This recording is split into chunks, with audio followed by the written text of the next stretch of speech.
Hey, what's up, everybody? So, in this shoot interview clip, this is Buff Bagwell, and he's talking about Scott Steiner.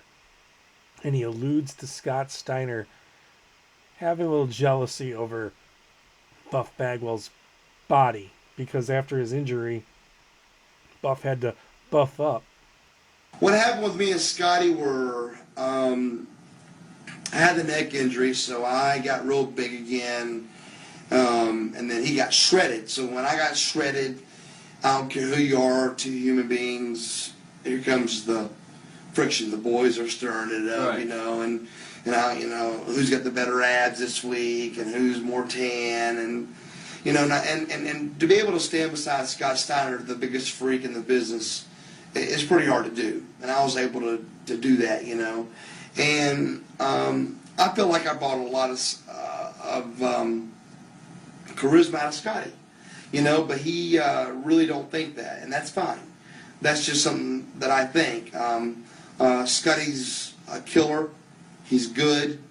He's believable because he is believable.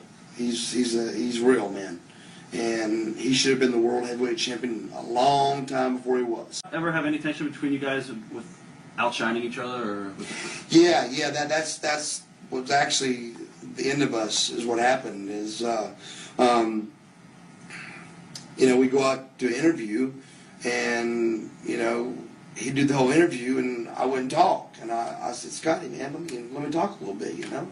I said, I understand. I said, I've been out. I got no problem with that. I said, I go out. Just look at the tapes. I go out and put you over, and he's the man, Right. and God point at you and take the camera off me.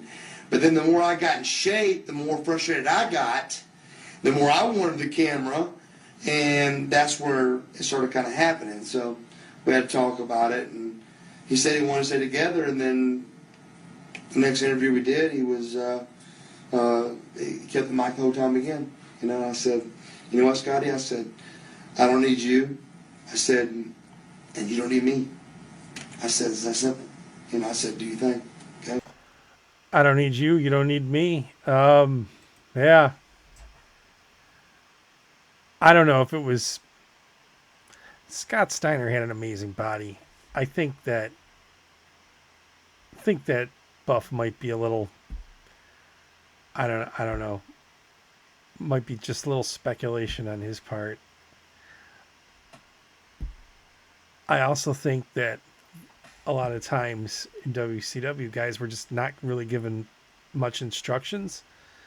Like, it's not like how it is today where you read your lines, you memorize your lines. Out there, back then, you used to just wing it.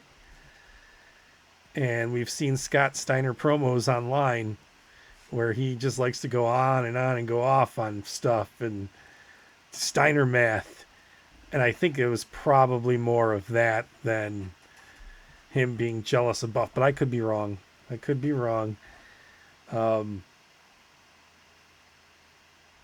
me know in the comments below. What do you think? I really think it was just Scott Steiner being Scott Steiner. Could have been anyone out there with him. I don't think it had anything to do with Buff personally. I just think it was Scott being Scott. Okay, thanks for watching. I'll see you in the next video. Peace.